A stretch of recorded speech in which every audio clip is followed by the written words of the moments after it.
유월절에 관한 기록이 등장하고 있습니다. 이 유월절을 두 번째 유월절이라고 부르게 되어지는데요. 첫 번째 유월절은 가장 처음에 드려졌던 유월절은 출애굽 전에 있었던 사건을 지칭하기 때문에 그렇습니다. 그 첫 번째 있었던 유월절의 기록이 출애굽기 11장과 12장에 등장하고 있는데요. 뭐 중요한 부분만 다시 한번 짚어보면 이렇습니다. 하나님께서 이렇게 얘기하시는데 이 달을 너희에게 달의 시작 곧 해의 첫 달이 되게 하고라고 이야기하십니다. 그러니까 출애굽 시에 가장 첫 번째 있었던 유월절 이 사건을 진행하면서 이제 이스라엘 백성들에게만 주어지는 달력이 시작되는 겁니다. 그래서 그 유월절 있었던 그 달을 이제 너희 해의 첫 달이 되게 하라라고 이야기하시는 것이죠. 그래서 이 첫 달 열흘에 10일째 되는 해에 너희가 각자 어린 양을 잡으라고 이야기합니다. 이 어린 양은 식구의 숫자대로 잡았어야 하는데요. 난지 이제 1년 된 수컷으로 흠이 없는 어린 양을 잡아야 했고요. 또 양이나 염소 중에서 취할 수 있었습니다. 그리고 열째 날에 그러니까 10일째 되는 날에 이 양을 취하였다가 언제 잡습니까? 14일째 되는 날에 이 양을 잡습니다. 해질 때에 이스라엘 회중이 그 양을 잡고 그 피를 어디다 바르게 되냐면 문 좌우 기둥에 바르고 또 그 임방에 바르게 되어지죠. 그리고 그 밤에 그 고기를 불에 구워서 무교본과 쓴 나물과 함께 먹게 되어집니다. 그때 이제 규정을 주시는데 날걸로 먹거나 물에 삶아서 먹지 말라고 이야기하시죠. 그리고 머리와 다리와 내장은 다 불에 구워서 먹고 아침까지 남겨두지 말고 아침에 만약에 남은 부분이 있으면 다 태워서 없애라라고 하시는 게 하나님께 주신 유월절에 관한 율례 규정이었습니다.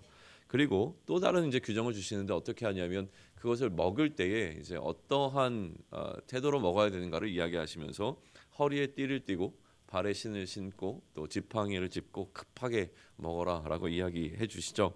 그러면서 이것을 여호와의 유월절이라고 명하십니다. 그렇게 하는 것을 여호와의 유월절이라고 명령하시죠. 그리고 난 다음에 12장 12절에 굉장히 흥미로운 기록이 하나 기록되어 있는데요. 제가 읽어드리겠습니다. 내가 그 밤에 애굽 땅에 두루 다니며 사람이나 짐승을 막론하고 애굽 땅에 있는 모든 처음 난 것을 다 치고 애굽의 모든 신을 내가 심판하리니 나는 여호와라. 그러니까 지금 이 열 번째 재앙에 해당하고 있지만 그 앞서 진행되었던 열 가지의 재앙이 이제 마지막인데 이 재앙을 하나님께서 어떻게 얘기하시냐면 애굽의 모든 신을 내가 치겠다라고 이야기합니다. 애굽에는 굉장히 많은 신들이 있었고요. 이 열 가지 재앙들은 대부분 다 이 이집트에 있었던 그 신들과 연관되었다고 이해하는 것이 일반적입니다. 특별히 이 애굽의 신들 가운데서 열 번째 재앙은 오시리스라고 하는 그 애굽의 이집트의 신과 연관되어져 있는데요. 이 오시리스는 동생이었던 세트에게 죽임을 당했던 신입니다. 근데 그의 아내였던 이시스가 되살리게 되죠. 되살아나고 난 이후에 사후 세계의 왕이 되어져 있습니다. 뭔가 이집트의 이 왕들의 이야기, 아니 왕이 아니라 뭐죠? 신들의 이야기 흥미롭지 않으십니까? 때마침 국립중앙박물관에서 지금 이집트 보물전이 하고 있습니다. 4월 9일까지 하게 되어지는데요. 성인이 13,000원, 그리고 청소년이 8,000원, 유아가 5,000원입니다. 제가 다녀왔을까요? 기가 막히게 다녀왔습니다. 그 아이들이 그 방학 때 어디 갈 데가 없어가지고 어딘가는 가야 되겠고 그래서 거기를 그냥 아내가 가자 그래서 갔는데 생각보다 굉장히 흥미롭게 뭐 크지는 않는데요 사이즈가 처음 봤습니다 이집트의 그 유물들을. 그러니까 어느 박물관에 가서 그러니까 미라가 있는 것 군데군데 본 기억은 있는데 이렇게 한꺼번에 모아서 본 적은 처음이었습니다. 그리고 보면서 내용이 굉장히 흥미로워서 이거 언젠가 한번 설교 때 써먹어야 되겠다 생각하고 있는데 그날이 오늘입니다. 가보시면 압니다. 대부분 이제 미라를 중심으로 되어 있는데 보물들이 주제이지만 사실은 이 보물들에 담겨 있는 영원한 삶, 그러니까 이집트인들이 소망했던 영원한 삶에 관한 것이 그 보물에 담겨 있습니다. 그러니까 이들이 얘기하는 이제 영원한 삶이라고 하는 것 가운데 하나는 이런 겁니다. 죽고 난 이후에 죽은 사람은 이제 사후 세계에 들어가서 저울이 있습니다. 저울에 자기 심장을 올려놓게 되어지는데요. 한쪽에는 자기 심장을, 한쪽에는 깃털이 놓여져 있습니다. 그런데 만약에 죄를 많이 지으면 지을수록 심장의 무게가 많이 나가게 되어지죠. 그러니까 죄를 안 지으면 이 심장의 무게가 깃털과 동일해지기 때문에 괜찮습니다. 근데 만약에 깃털보다 무거워서 심장이 내려가게 되면 아무트라고 하는 괴물이 있는데 그 괴물이 그 사람의 심장을 먹어버립니다. 그래서 영생을 못하게 된다라고 하는 그 생각들이 있었던 것이죠. 그러니까 굉장히 영원에 관한 관심이 많았던 사람들이 이집트 사람들이었던 것 같고요. 그러다 보니까 굉장히 많은 신들이 존재를 합니다. 그래서 지금 이 신들을 친다라고 하는 것은 다시 얘기하면 그들이 믿고 있었던 신앙을 무너뜨린다라고 하는 것으로 이해할 수 있을 것 같아요. 그들이 믿고 있었던 영원한 세계에 대한 어떤 믿음들을 무너뜨리고 오히려 이것을 너희에게는 표적이 될 것이라고 이야기하는데 다시 얘기하면 이것이 하나님을 향한 믿음을 더 굳건히 해주는, 그래서 이스라엘 사람들이 이스라엘은 이집트에 있었던 사람들의 신앙을 무너뜨리지만 한편으로 이스라엘 백성들에게는 하나님이 참 하나님이신 것을 믿게 해주는 방편이 이 마지막 10번째 재앙이었다고 이해할 수 있게 되어지는 것이죠. 하나님께서는 그 발라진 피를 볼 때에 너희를 넘어가겠다라고 이야기하십니다. 이 재앙을 주지 아니하고 넘어가겠다. 다시 얘기하면 재앙이 너희에게 내려 멸하지 아니하게 하겠다라고 하는 것이죠. 영어로는 패스오버라고 얘기하고 우리 말로는 넘을유 또 넘을 월이라고 해서 유월절, 그러니까 넘어간다는 의미를 갖고 있잖아요. 그리스어에서는 파스카라고 되어 있기 때문에 이거를 가톨릭에서는 여전히 이제 유월절을 파스카라고 부르는 것 같습니다. 히브리 말을 그대로 음역한 건데요. 페사흐라고 되어 있습니다. 어쨌든 이 페사흐라고 불리는 유월절은 대대로 지킬 절기라고 이야기하시면서 12장 14절에서 이렇게 기록하십니다. 너희는 이 날을 기념하여 여호와의 절기를 삼아 영원한 규례로 대대로 지킬지니라 라고 되어 있습니다. 그러니까 영원토록 지켜야 하고 영원토록 기념해야 된다라고 하는 건데요. 나중에 만약에 시간이 흘러서 너의 자손들이 도대체 아빠 우리가 왜 이거를 지켜야 되는 건가요? 라고 물어보면 이렇게 답하라고 친절하게 또 말씀해 주시는데 그게 26절과 27절에 이렇게 기록되어 있습니다. 지금 출애굽기 12장 보고 있는 겁니다. 이후에 너희의 자녀가 묻기를 이 예식이 무슨 뜻이냐 하거든 너희는 이르기를 이는 여호와의 유월절 제사라 여호와께서 애굽 사람에게 재앙을 내리실 때에 애굽에 있는 이스라엘 자손의 집을 넘으사 우리의 집을 구원하셨느니라 하라 하매 백성이 머리 숙여 경배하니라라고 되어 있습니다. 오늘 본문에 기록된 것은 아까도 말씀드렸지만 이 유월절이 출애굽 이후에 첫 번째 드려지는 유월절 사건으로만 보게 되면 두 번째지만 출애굽 이후에 첫 번째 드려지는 그 유월절입니다. 첫 번째 유월절과의 차이점이 있는데요. 그 차이점은 무엇이냐면 어린 양을 잡아서 그 피를 문에 바르지 않는 겁니다. 그것만 제외되어져 있고요. 나머지 이제 동일하게 진행되어져입니다. 근데 이제 오늘 본문을 대하면서 갑자기 궁금해졌던 것은 무엇이냐면 왜 이 타이밍에 유월절에 관한 기록이 등장하는가입니다. 계속 지난 토요일 날 새벽 예배 나오신 분들은 기억하시겠지만 마찬가지로 이제 담임 목사님이 여러 가지 이야기를 하신 것들이 초반부에 있었습니다. 하나님께서는 의미 있게 지금 민수기를 계속 이제 기록해 나가시는데요. 이 타이밍이라고 하는 게 굉장히 중요해 보이죠. 그러다 보니까 지금 왜 이제 행군을 시작하기 바로 앞서 이제 구름 기둥과 불 기둥이 이제 나타나고 이제 나팔을 불면서 행군하기 바로 직전에 이 유월절을 지키게 하셨을까라고 하는 건데요. 생각보다 답은 쉽습니다. 생각보다 이제 객관적인 사실로만 보게 되면 생각보다 답은 쉬워요. 왜 그러냐면 성막이 세워진 날을 출애굽기 40장 2절에서 언제로 기록하고 있냐면 첫째 달 초하루입니다. 그러니까 다시 얘기하면 출애굽 이후에 1년이 지난 다음에 그 첫 번째 달 초하루니까 1월 1일. 그러니까 이 이스라엘 백성들이 갖고 있는 달력으로는 그 출애굽 다음에 1월 1일 날 성막이 세워집니다. 그리고 이 유월절 후 1년 된 첫날 성막을 세우고 난 이후에 민수기 7장은 이날부터 시작된 기록이라고 하는 거예요. 이게 이제 토요일 본문이었거든요. 7장은 이날부터 이제 시작된, 그러니까 출애굽 이후에 이제 둘째 해 첫날 1월 1일부터 시작되는데 이때 회막이 세워진 것뿐만이 아니라 무슨 일들이 일어나냐면 감독된 자들이 헌물을 드리기 시작합니다. 그게 이제 기록에 좀 나와 있죠. 이 헌물을 드리는 게 7장에 기록되어 있는데 며칠에 걸쳐서 헌물이 드려지게 됩니까? 총 12일에 걸쳐서 헌물이 드려지게 되거든요.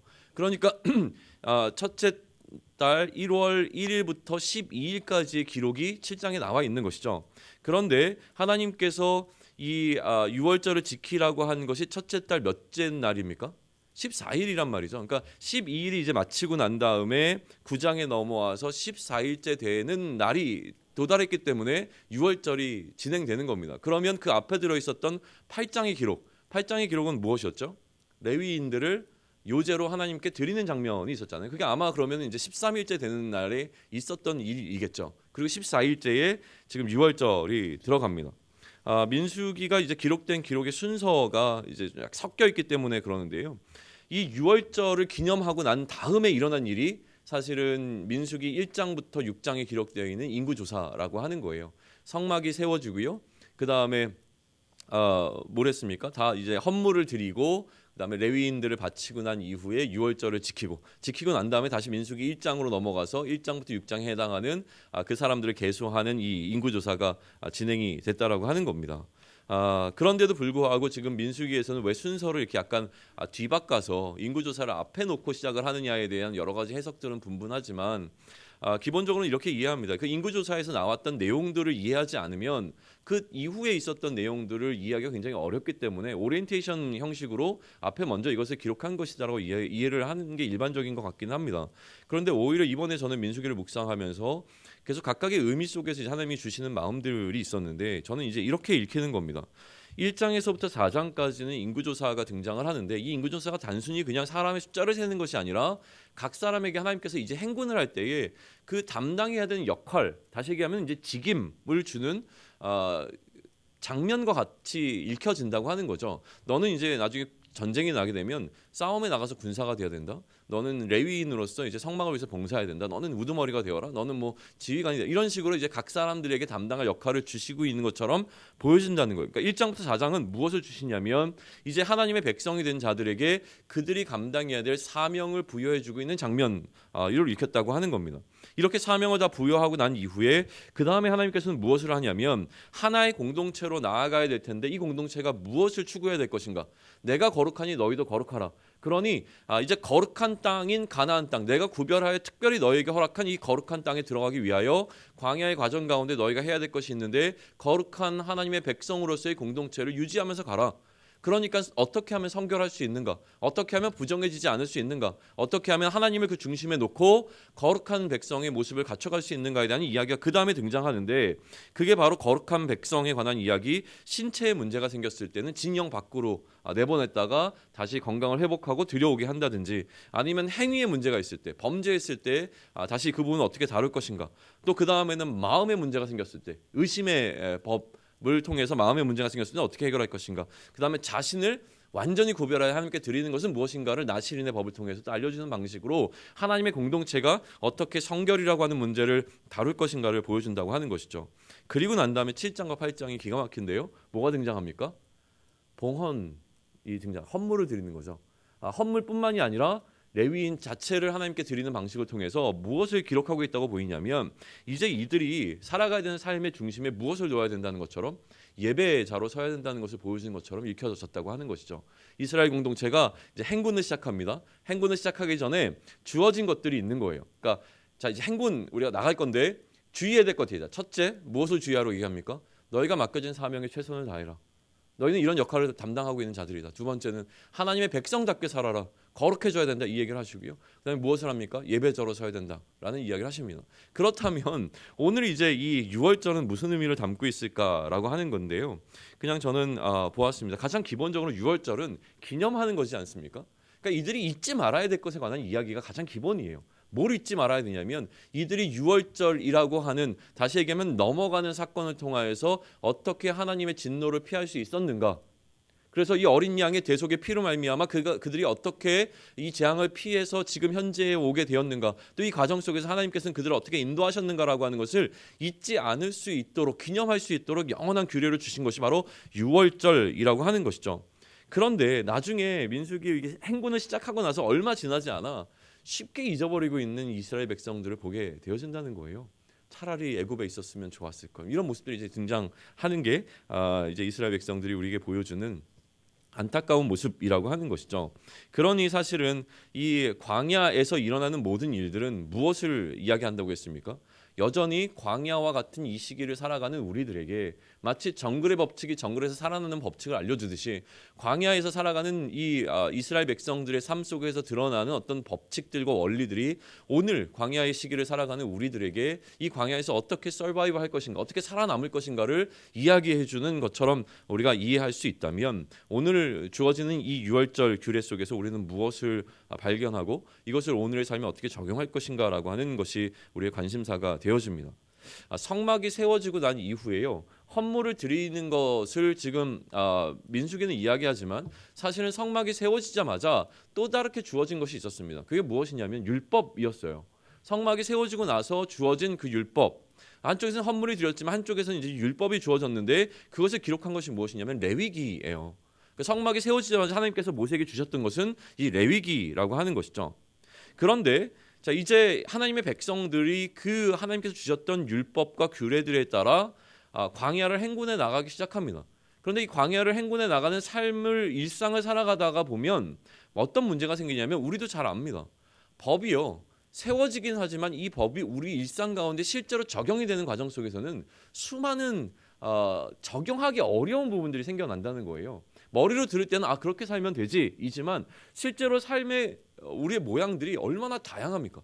그러다 보니까 이 법이 우리 삶에 그대로 적용이 안 되는 경우가 너무나 많으니까 이제 궁금한 거예요. 또 법은 어떻게 보면 해석의 문제이기도 하지 않습니까? 이걸 어떻게 해석할 것인가의 문제도 발생하다 보니까 이걸 삶에 적용하는 게 어려워진단 말이죠. 오늘 실제로 그런 문제들에 관한 것이 등장하고 있는 것 같아요. 큰 원칙을 좀 주어주는데요. 일단 첫 번째는 무엇이냐면 이거를 실제로 적용하려고 하다 보니까 문제가 생긴 사람들이 있었습니다. 이거 어떻게 적용하지? 적용 못할 것 같은데 그래서 찾아간 게 누구냐면 모세에게로 찾아갑니다. 사람들은 모세에게로 찾아간다는 거예요. 그러니까 영적인 리더십을 갖고 있으면 모세에게 찾아가서 그에게 묻습니다. 어떤 문제를 묻습니까? 6절과 7절 다시 한번 보시죠. 우리 같이 한번 읽을까요? 6절과 7절 읽습니다.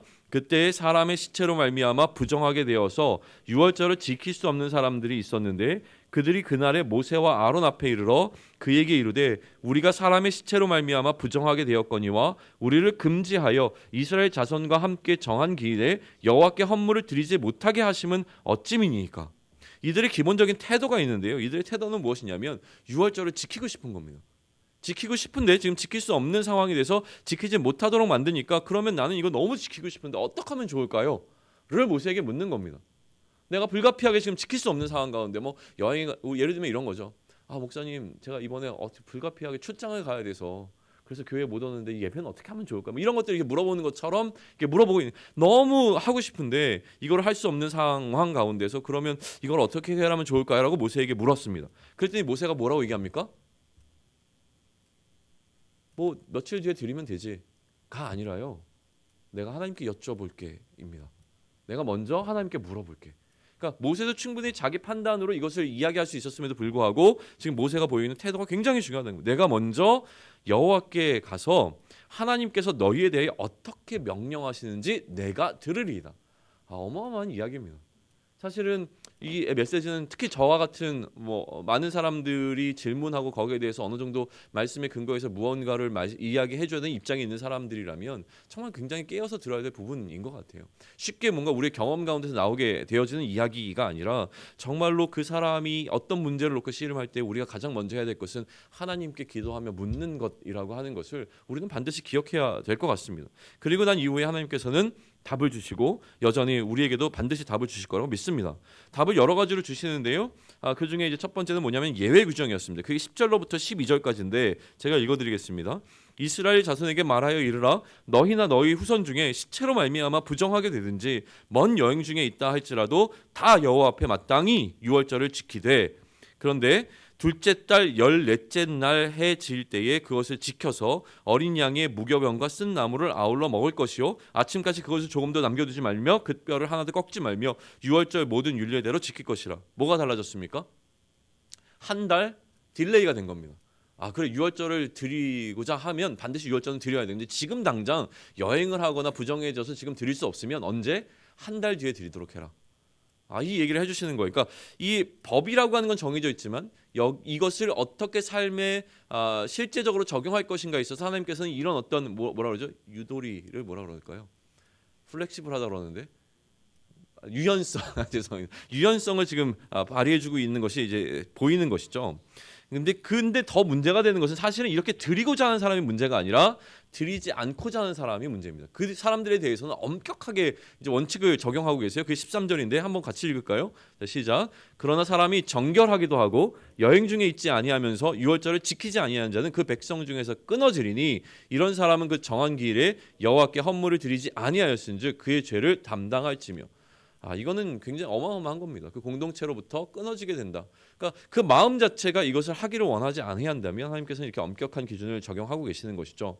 그 다음에 또 등장하는 게 있는데 타국인의 경우입니다. 이것도 마찬가지예요. 그러니까 이스라엘의 회중 안에 들지 않는 자들이지만 그럼에도 불구하고 그들이 하나님을 경외하여 하나님을 두려워하여 그래서 나중에 이제 하나님을 경외하는 자들이 등장하는데 영어로는 God fearer라고 얘기하거든요. 그러니까 이스라엘 백성 가운데 들지는 않지만 하나님을 인정하는 자들입니다. 이방인들 가운데 하나님을 두려워하는 자들이 있었단 말이에요. 이들은 이제 할례를 받고 들어올 수 있는 어떤 계기들이 있었어요. 근데 지금 오늘 본문에서 등장하는 것은 14절인데요. 14절 같이 있습니다. 만일 타국인이 너희 중에 거류하여 여호와 앞에 유월절을 지키고자 하면 유월절 율례대로 그 규례를 따라 행할지니 거류민에게나 본토인에게나 그 율례는 동일할 것이니라. 그러니까 마음이 있으면 하나님께서는 그 길을 열어주신다라고 하는 것을 볼 수가 있는 겁니다. 뭐 구체적으로 자세한 내용들은 또 여러 번 이제 반복이 되니까 오늘은 여기까지만 일단 하겠습니다. 그러면 똑같이 이스라엘 백성처럼 광야의 삶을 살아가는 우리들, 이제 광야의 삶을 현장감 있게 오늘 이 자리에서 우리는 우리의 일상으로 나아가야 될 텐데요. 그러면 우리에게 주고 있는 메시지는 무엇인가라고 하는 겁니다. 첫 번째는 기념하는 것이겠죠. 유월절을 기념하듯이 우리가 기념해야 될 것은 무엇입니까? 우리에게 주신 것은 그리스도의 죽으심과 부활하심을 기념하라라고 얘기하시는 분명한 명령입니다. 그러니까 우리가 이 땅을 살아가면서 예수 그리스도의 십자가의 은혜와 그 부활의 영광스러움을 기억하며 살아가는 것이 우리가 날마다 광야의 삶을 살아가면서 잊지 말아야 할 것이라고 하는 것이죠. 이거를 잊지 않도록 돕게 되는 것이 바로 성찬이라고 하는 겁니다. 그러니까 성찬에 임하는 우리의 태도는 마치 이스라엘 백성들이 유월절에 임하는 태도와 같이 우리에게 비중 있게 다가와야 된다라고 하는 겁니다. 둘째는 무엇이냐면 말씀을 대하는 우리의 태도인데요. 기본적으로 우리의 태도가 말씀을 지키고자 하는가 아니면 지키고자 하지 않는가라고 하는 것입니다. 지키고자 하는데 지킬 수 없는 상황이라고 한다면 우리는 이 문제를 가지고서 어디로 찾아가야 되겠냐라고 하는 거예요. 모세에게 찾아갔으니까 어떤 교회의 그 리더십을 갖고 있는 사람들에게 간다. 뭐 맞게 이야기할 수 있어요. 그러나 지금 모세가 상징하고 있는 것은 기본적으로는 그리스도입니다. 왜냐하면 애굽으로부터 건져내는 그 역할, 지도자의 역할을 하고 있는 게 모세라면 우리를 이 광야로 이끌어낸 사람은 누구냐면 바로 예수 그리스도라고 하는 것이죠. 죄와 사망의 나라로부터 모세와 같이 우리를 이끌고 온 것이 바로 예수 그리스도입니다. 그러면 우리가 이 광야의 삶을 살아가는 동안 우리의 판단에 문제가 생기고 과연 이 하나님의 말씀을 어떻게 우리가 순종할 것인가에 대한 의문이 되게 되면 우리가 가장 먼저 찾아가 의뢰해야 될 것은 누구시냐면 예수 그리스도 앞으로 가야 한다고 하는 것입니다. 그러니까 오늘 우리의 삶에 문제가 있을 때에 나의 삶의 문제를 해결해 줄 수 있을 것 같은 어떤 대상을 찾아가는 것이 아니라 마치 애굽 땅에서 익숙했던 것은 무엇이냐면 그들의 삶의 수많은 문제들, 농사의 문제가 생기거나 자녀의 문제가 생기거나 질병의 문제가 생기거나 어떠한 문제가 생겼을 때 찾아갔던 수많은 신들이 아니라 이제는 누구에게로? 예수 그리스도에게로 찾아가는 삶을 살아가야 한다고 하는 것이죠. 우리에게는 신이 존재하지 않습니다. 유일하게 하나님만이 존재하는 삶을 살아가죠. 그럼에도 불구하고 우리는 우리의 삶의 문제를 해결해 줄 수 있는 어떤 사람을 찾아가기도 하고 우리의 문제를 해결해 줄 수 있는 어떤 물질에 우리의 모든 것을 의탁하기도 하고 또 다른 내가 갖고 있는 경험이나 나의 지혜에 의지하게 되는 것이 우리의 일반적인 삶이라고 하는데요. 실제로 우리 삶에 어떤 문제가 생기고 우리의 판단이 흔들리게 될 때에 우리가 가장 먼저 예수 그리스도 앞으로 나아가 그 그리스도께 우리의 삶을 완전히 올려놓고 그리고 우리의 삶의 그 기본 바닥에 이 그리스도의 십자가와 부활의 은혜가 또 우리를 이끌어가는 그 삶을 살아낼 수 있도록 기억해내고 기념해내는 그 삶, 그것이 바로 우리가 광야 가운데서 잊지 말아야 할 우리가 오리엔테이션 받아야 될 가장 중요한 이야기라고 오늘 본문은 우리에게 말씀해 주고 있다고 저는 믿습니다. 같이 기도하겠습니다. 하나님, 유월절을 통하여서 이스라엘 백성들은 1년 전에 있었던 사건을 기억하고 다시 그 설레이는 마음으로 행군을 시작하고자 하는 지점에 서 있습니다. 우리도 우리가 받았던 그 구원의 감격과 은혜가 여전히 우리 마음 가운데 남아 있습니다. 그런데 한 해 두 해 살아가다 보니 그 감격들이 우리 안에서 사라지게 되어지고 우리가 우리의 삶을 또다시 다스릴 수 있을 것 같은 그런 자신감으로 오늘 우리에게 주어진 일상을 마주하게 되는 것을 하나님 긍휼히 여겨주시기 원합니다. 오늘 우리에게 하나님께서 은혜를 베풀어 주셔서 우리의 힘으로 살 수 없음을 깨닫게 하시고 다시금 예수 그리스도의 죽으심과 부활하심이 나에게 어떠한 의미가 있는지를 되새겨 깨닫게 하시고 우리의 삶 가운데서 내가 판단하고 결정 내리는 것이 아니라 어떠한 삶이라고 할지라도 어떠한 상황이라고 할지라도 하나님께 먼저 예수 그리스도의 그 이름에 의지하여 간구함으로 말미암아 오늘도 그 기도의 응답이 우리의 삶 가운데서 실제가 되어지는 것을 경험하며 살아갈 수 있는 우리 모두가 될 수 있게 인도하여 주시옵소서. 하나님, 광야의 삶을 살아가는 동안 낙심하지 않도록 인도하시고 여전히 우리의 삶의 중심에 계시는 그 하나님께서 우리의 삶을 세밀하게 인도하시고 이끈다고 하는 사실을 기억하며 오늘 우리에게 세워진 그 불기둥과 구름기둥이 이끄는 그 삶 그대로 살아가며 담대하게 우리의 광야 가운데로 나아갈 수 있는 우리 모두가 될 수 있게 하나님 허락하여 주시옵소서. 모든 산 가운데 승리하게 하시고 하나님 무릎 꿇지 않게 하시고 만약에 우리가 무릎을 꿇어야 한다면 예수 그리스도의 십자가 앞에서만 우리의 무릎을 꿇고 우리의 모든 삶을 올려드리는 삶 살아낼 수 있도록 도와주시옵소서. 이 모든 말씀 우리 주 예수 그리스도 이름으로 기도드렸습니다. 아멘. 하늘에 계신 우리 아버지여